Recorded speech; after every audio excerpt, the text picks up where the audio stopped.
Olá pessoal, tudo bem com vocês?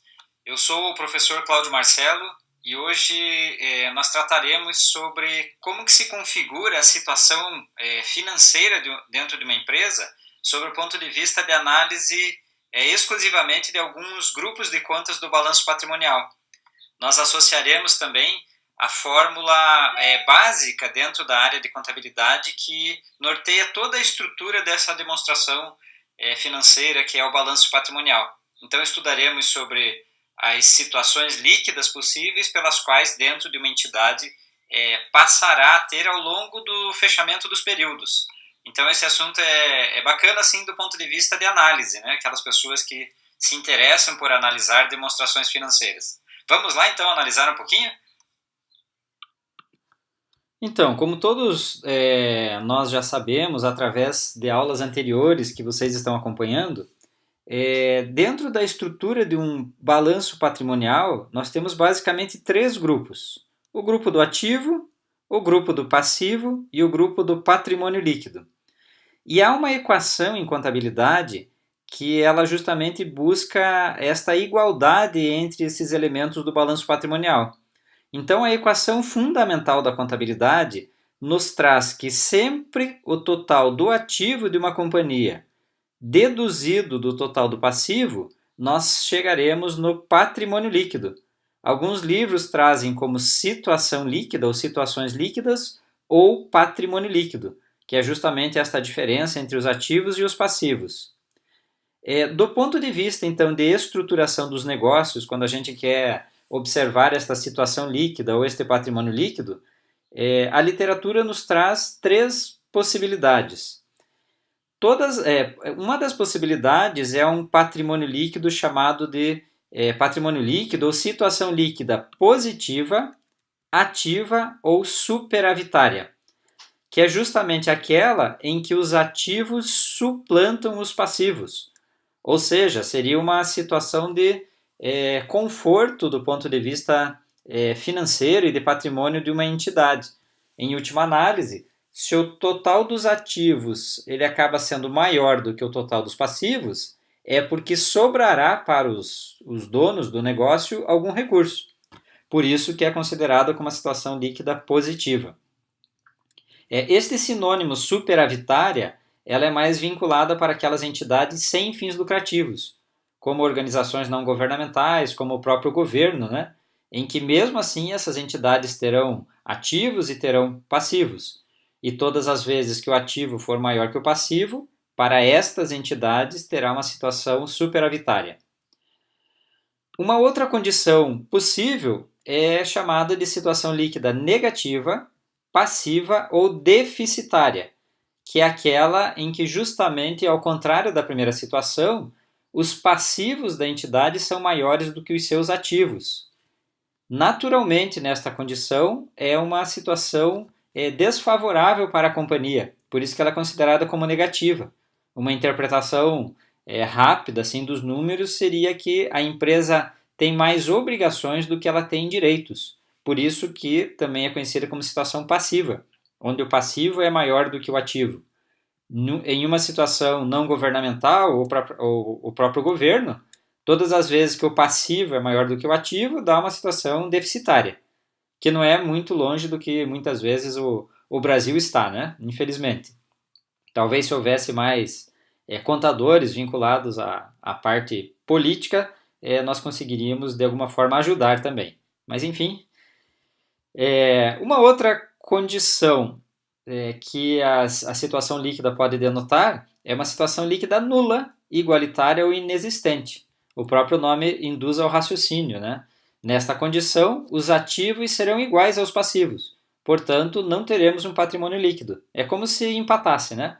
Eu não estou nem devendo, nem tenho valores a receber, eventualmente, se eu encerrasse os negócios dentro de uma empresa. Para solidificar um pouquinho esse tema, eu vou propor aqui algumas simulações para que a gente encontre juntos se cada uma dessas, imaginando que aqui cada uma dessas seria uma empresa, se essas empresas estariam na situação A, B ou C, associando que a situação A ela é uma situação positiva, a B é negativa e a C é uma situação nula. Estes gráficos, que por enquanto não têm números, eles representam uma estrutura de um balanço, né, para aquelas pessoas que já estão mais acostumadas com estas figuras. Do lado esquerdo seriam os ativos, isso é uma convenção. Do lado direito, na primeira metade dessa figura, teríamos passivos e teria o PL. Lembrando que sempre o total do lado esquerdo, que é o total do ativo, ele tem que ser igual ao total do passivo mais o PL, para aí sim nós termos a situação de igualdade, né? Dentro dos balanços patrimoniais. Então, supondo que nós tenhamos uma situação da seguinte natureza. Determinada empresa tem R$ 60 de ativos, ou 60 mil, 60 unidades monetárias. E ela tem também 60 unidades monetárias de passivo. A pergunta é, qual será o PL desta empresa? Bom, se observarmos aqui rapidamente a equação, se o ativo menos o passivo é igual ao PL, então, nessa situação, como está dando ativo 60 e passivo 60, o PL vai ser zero. Dentro das três situações, A, B ou C, em qual ela se enquadraria? Isto mesmo, né? Essa situação, ela é uma situação nula, uma situação inexistente, ou também é conhecida como igualitária. Então, esta entidade, esta empresa, ela possui um patrimônio líquido de zero. Ou seja, o total das dívidas está coincidindo com o total dos recursos que ela tem para quitar esta dívida. Em tese, não sobraria nada aos sócios se esses valores estivessem ajustados a valor de mercado e essa companhia fosse vendida. Convenhamos que é uma situação extremamente rara de acontecer na vida real, né? Vamos para a situação B. Nós temos então R$ 100 de ativos e nesta companhia ela tem R$ 130 de passivos. Qual será a situação líquida ou PL desta entidade? Observando a fórmula, então, se ativo menos passivo é igual a PL, 100 menos 130, a situação do PL será de menos 30. O que denota esta situação dentro das três possíveis? Ela é ativa, negativa ou nula? Fácil, né, pessoal?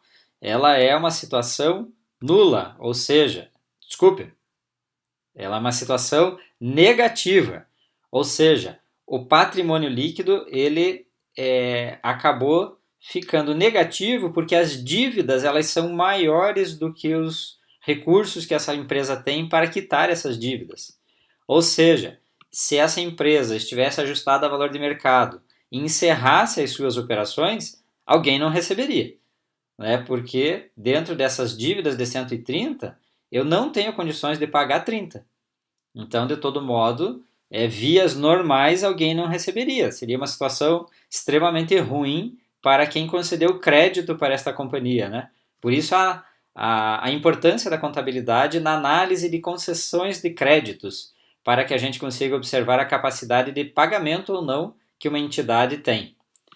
Na situação 3, só para praticarmos um pouco, nós temos então R$ 140 de ativos e imaginando que essa empresa tivesse R$ 120 ou 120 mil, 120 milhões de dívidas. Né? Então, ativo menos o passivo vai dar um PL bom, né? Um PL positivo de R$ 20, ou 20 mil reais. Nesta situação seria mais cômoda do que as anteriores, porque nós teríamos justamente uma situação líquida ou um patrimônio líquido positivo, né? Situação líquida ativa, uma situação líquida superavitária, o que denotaria que, do ponto de vista de patrimônio, esta empresa está fazendo, pelo menos analisando friamente esses números, uma gestão melhor dos seus ativos do que dos seus passivos, né? Por conta deste patrimônio ele estar representando ali uma situação positiva. Então percebam, a todo momento há uma situação de fato de igualdade entre as empresas, pelo menos o total aqui ele tem que ter uma igualdade, né? Ativo menos passivo é igual a PL. Essa fórmula pode ser também desmembrada de outras maneiras, né? Se ativo menos passivo é igual a PL, então ativo ele vai ser...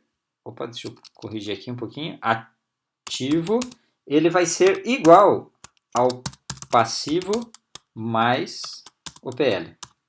Então tem que haver essa igualdade, né? Se ativo menos passivo é igual a PL, ativo é igual a passivo e PL. Então é uma decomposição da fórmula original ali da equação fundamental de contabilidade, né? Então, fazendo um pouquinho de exercício aqui mais só para solidificar o assunto, né? Se eventualmente eu tivesse aqui, olha, 140 de passivos e eu já tivesse um PL de R$ 30, a gente consegue descobrir o ativo dessa companhia, mesmo que não tivesse aqui o número, né, dentro dessa figura, nós conseguiríamos descobrir, né? Então o ativo dessa empresa necessariamente será de R$ 170, né? Justamente pela situação de igualdade, né? Total do ativo, 170. Total do passivo, mais PL, 170. Nesta condição aqui também, dentro das três possibilidades, ali seria uma situação de patrimônio líquido positivo, uma situação ativa ou superavitária, o que daria uma condição muito boa ali para a empresa. E assim a gente pode ir brincando, né, com esse raciocínio contábil, né, com essa equação fundamental da contabilidade. Então quer dizer que se eu tenho um PL de 60 e eu tenho um ativo, por exemplo, de 80, quanto que vai ser o meu passivo agora? Aqui pela fórmula, né? Se o ativo é 80, eu já tenho um PL de 60, o meu passivo só pode ser de R$ 20. Então é uma situação, novamente, uma situação boa, né? Um patrimônio líquido positivo, enquadraria-se ali na condição de situação líquida positiva, ativa ou superavitária. E aqui, simulando uma última condição, vamos supor, então, que o meu PL ele é negativo de 40, ok? PL negativo de 40.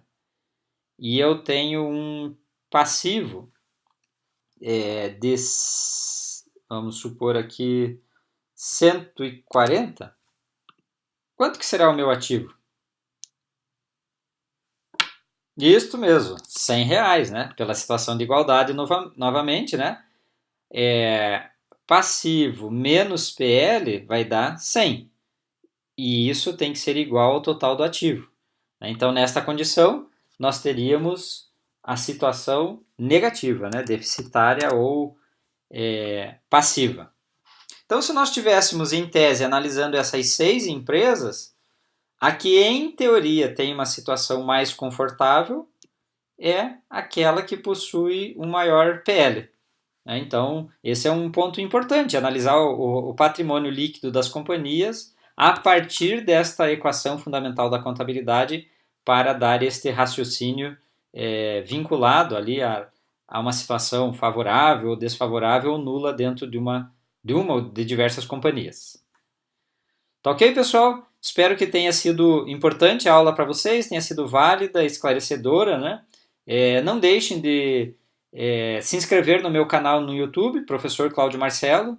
Deem um like, por favor, todas as vezes que gostarem dos vídeos, que acharem que foi importante, né? Façam seus comentários sobre o que gostaria, eventualmente, que em futuros vídeos eu possa esclarecer dúvidas, que a minha maior alegria é justamente conseguir fazer com que vocês compreendam contabilidade de uma maneira mais fácil. Não só os contadores, mas também outros grupos de pessoas. Um abraço a todos vocês e até o nosso próximo vídeo.